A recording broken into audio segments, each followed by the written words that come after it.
Hi. So, I'm making this video because something happened to myself and a few other ladies where I work. And, we've given enough time for it to be handled, and apparently it's not something that they want to handle. So, I decided to compose a letter. I put it on some desks of some pretty important people this morning before I left for the day. And I'm going to read that letter. I just feel like this is something that needs some attention.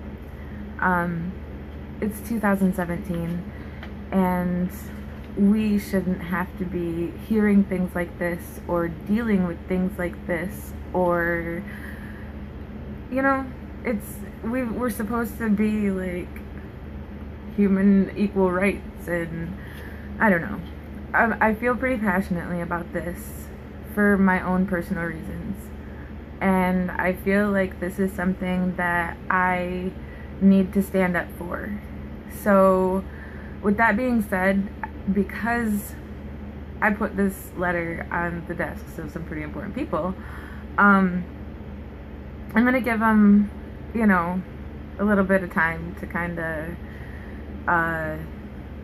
decide what they feel that they should do, or whatnot.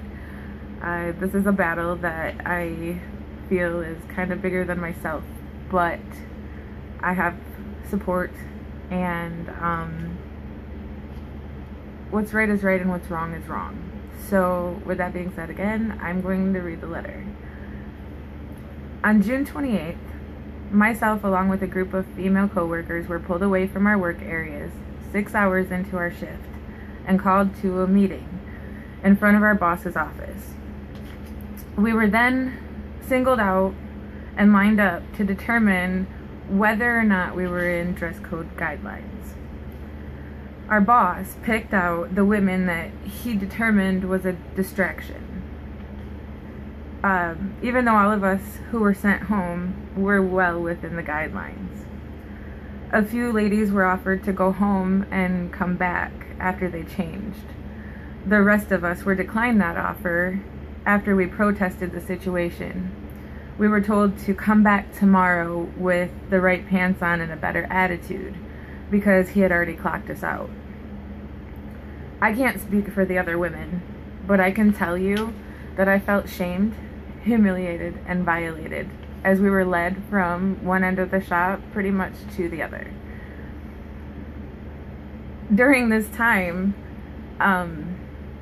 our boss was kind of grasping at straws, and he even asked some of the passing gentlemen co-workers, he said, who's distracting, or who should be sent home for not following dress code.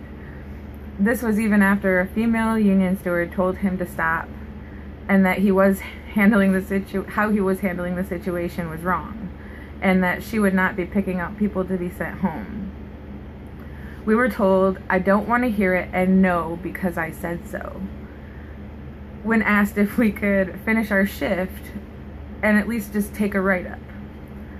The truth is, sexual harassment or harassment of any kind is not only a violation of human rights, but it hurts people. It hurts people mentally and emotionally, and it can have lasting effects on people. I'll clarify. It's like that sinking feeling that your stomach gets, like when it hits your toes, when you're approached by a stranger on the street and you're followed until you get that like sick feeling because they're yelling out these vulgar things about your body. Like they're trying to get your attention. Or that guy at work who he stands too close, or he stares a little too long, and he makes you feel like creeped out and uncomfortable in your skin. Yet when you bring it up and you voice your concerns, it falls on deaf ears, or it's laughed about because you're blowing things out of proportion. We live and work in a world where the word female means weak and the word male means excuse. Where women standing up for themselves or others gets them labeled feminist or drama queen. And it strikes up more of a controversy than men laughing at rape jokes or passing judgment on our bodies. We're expected to say nothing and sit back while we hear our identities quickly being turned from human being to object. It's a feeling of fear and terror. It's a violation that 1 out of 4 women will feel or have felt at least once in their lifetime when someone has grabbed her or forced themselves on her after she has said no. We hear stories from our moms and our grandmas about how, back in the day, bosses could treat women who worked for them any way they pleased. And they would ask them to jump through hurdle after hurdle. It was impossible. And it would never, ever, ever be good enough. So many women have worked entirely way too hard to end this kind of abuse and disrespect. Here it is, 2017, and we're fighting the same fight and we're hearing the same stories every single day. We do what is expected of us and we do what we have always done. We keep our heads above water, provide for our families, and we pretend that this kind of stuff really doesn't bother us. Maybe we think that admitting how much it hurts, it makes us look weak as women. Maybe we're afraid of showing that this kind of vulnerability. Maybe we've grown accustomed to this kind of behavior. And we swallow our feelings and our emotions, stay quiet, and we don't make matters worse for ourselves.